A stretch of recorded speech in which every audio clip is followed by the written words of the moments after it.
يحتوي بيض السمان على فيتامينات باء وعلى الكالسيوم والنحاس والفوسفور والكوبالت والحديد والبوتاسيوم والصوديوم والسيلينيوم والمغنيسيوم والزنك والمنجنيز. كما أنه يحتوي على 160 سعرة حرارية فقط لكل 100 جرام. يساعد البروتين العالي الموجود في بيض السمان على بناء أجهزة الأجنة، بداية من الجهاز العضلي الهيكلي والعضلات وانتهاء بالأعضاء الداخلية. من المستحسن إدخال البيض في النظام الغذائي للنساء اللواتي لا يستهلكن اللحوم لتعويضهن عن نقص البروتينات الحيوانية. يحتوي على فيتامينات باء والتي لها تأثير إيجابي على التمثيل الغذائي والجهاز العصبي المركزي والحالة النفسية والعاطفية للأم الحامل، حيث يساهم حمض الفوليك في تكوين الجنين في الأشهر الثلاثة الأولى. كما يحتوي على فيتامينات A و E والتي تحسن من حالة الجلد والأنسجة أثناء الحمل وتقوية بصيلات الشعر والأظافر. كما يوفر الكالسيوم المهم لنمو أنسجة العظام وأسنان الطفل ويساعد على قوة الانقباضات أثناء المخاض. كما يساعد على امتصاص الحديد ويمنع الاستخدام المنتظم للبيض فقر الدم ويحفز إنتاج خلايا الدم الحمراء وكذلك الهيموغلوبين والذي ينقل الأكسجين إلى خلايا الأم والطفل. كما يعمل التيروسين على تهدئة المرأة الحامل ويساعد على محاربة القلق واللامبالاة والعصبية والتهيج ويعزز النوم الطبيعي.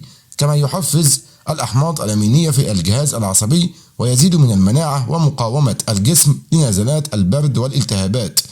كما يحد من علامات التسمم مثل الغثيان ونقص الشهية والتهيج واضطرابات الجهاز الهضمي مثل الإسهال والإمساك. كما يحد من خطر الإصابة بارتفاع ضغط الدم أثناء الحمل مثل تسمم الحمل. كما يحفز من عمل الكلى بحيث تختفي المياه الزائدة من الجسم والوزمة المميزة للثلث الثالث. وعلى عكس بيض الدجاج يمكن أكل بيض السمان نيئا لأن هذا الطائر لا يعاني من داء السالمونيلا، حيث يكون أكثر فائدة للأم والطفل. ولكي يستخدم بأمان يجب اتباع النصائح التالية. للحفاظ على الحد الأقصى من العناصر الغذائية قومي بغلي بيض السمان من 2 إلى 5 دقائق لا أكثر.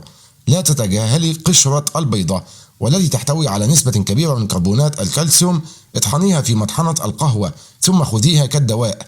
هي تساعد على بناء عظام الطفل. ضعي ملعقة صغيرة يوميا في الماء من أجل امتصاص أفضل للكالسيوم. يمكنك أخذها مع عصير الحمضيات الطازجة أو زيت السمك. إذا كانت البيضة تحتوي على آثار للمخلفات أو الدم فلا تأكلي المنتج حتى بعد المعالجة الحرارية، ربما يكون الطائر مريضا. من المهم أيضا مراعاة أن السمان الصناعي يتغذى بالهرمونات والمضادات الحيوية لزيادة الإنتاجية، وبعض هذه المواد تدخل البيضة. يوصي الأطباء بتناول ما لا يزيد عن 3 إلى 4 بيضات سمان في اليوم، ولكن ليس كل يوم، حيث يمكن شرب من 1 إلى 2 بيضة نيئة في الصباح على معدة فارغة.